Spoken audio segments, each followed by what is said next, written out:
Hey guys, happy Thursday. Today is May 7th, 2020, and I wanted to go over what you're going to be doing for writing and social studies today. So in writing, you are going to be wrapping up your opinion piece. It's your last one of the year, I'm pretty sure. So this opinion piece you've been writing about the best invention. So what you did on Tuesday is you did your introduction where you hooked your reader. You should have stated your opinion, and then you should have what Miss Chambers showed you was three different paragraphs or sections where you talked about your three reasons and the evidence that goes with each one. Now we're going to go to the last paragraph, or you could always add a sentence or two to the last paragraph you have. So a conclusion, remember, is just a way to wrap up your writing. You just want to remind your reader before they go off with all this information in their head. You want to remind them of your opinion. What was the opinion you're trying to convince them of? And you want to just restate it at the end. So you can watch the lesson about the conclusion and then about editing from Miss Chambers. And then the activity, you're going to add a conclusion to your opinion writing piece and then edit your writing by checking your spelling, your punctuation, and capitalization. So use the checklist to make sure you have all the parts if you're missing anything. And then you can also always look at this teacher example to kind of guide you through your opinion piece. And Miss Chambers will go over, but you can see right here, she has a great conclusion starting at this sentence now that you have heard all my reasons, I know you will think that the internet is the best invention. Now that's a great conclusion. You can just add a sentence to kind of restate your opinion. You could always challenge yourself too to maybe give your reader something to do with your information and your opinion. Like if you're telling them about an iPhone, do you want them to go buy an iPhone? What do you want them to do with it? And then after that, editing is a very important part in writing. So don't just add your conclusion and then just turn it in again. Go back and maybe grab a pen that's in a different color to show that you really went back and tried to make some changes. Now, one way that I find it the easiest to edit is to read it out loud. Put your writing in front of you, read it out loud to yourself, maybe read it to somebody else. And if you start stumbling or stopping at words because you don't know what's written there, you might need to go back and make sure everything's spelled correctly.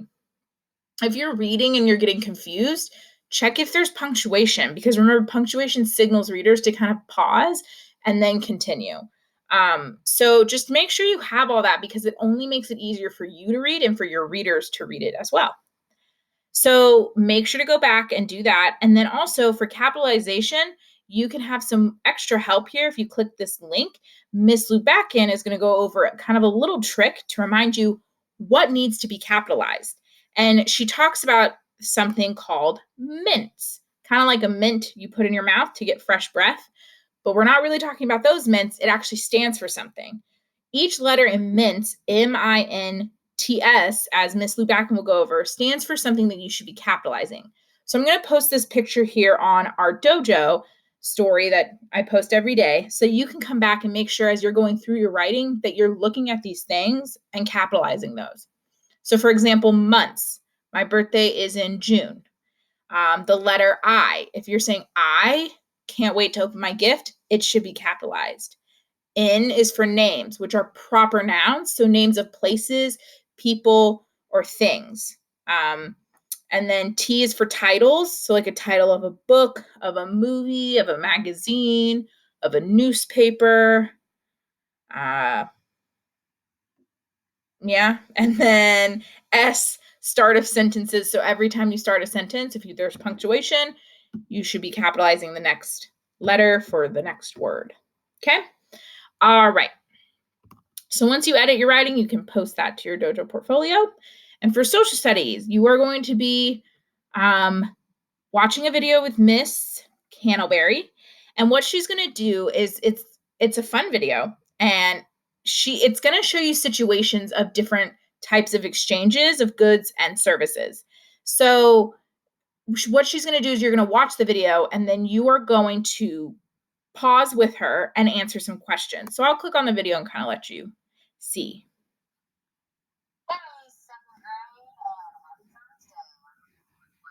Today we're going to continue our study of economics, and just to remind you,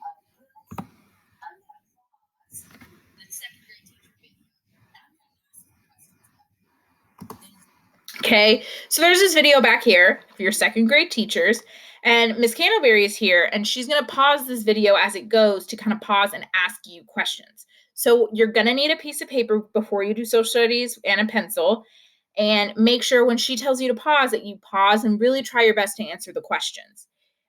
If you have your vocabulary sheet from Tuesday, where the activity where you were matching the definition to the words, you might want to have that out in front of you because it can always help you use social studies like vocabulary and terms that we're using in this activity. Okay. So those are your two activities today for writing and social studies. Once you finish them, always upload to your dojo. And I hope you guys have a great day. Bye, guys.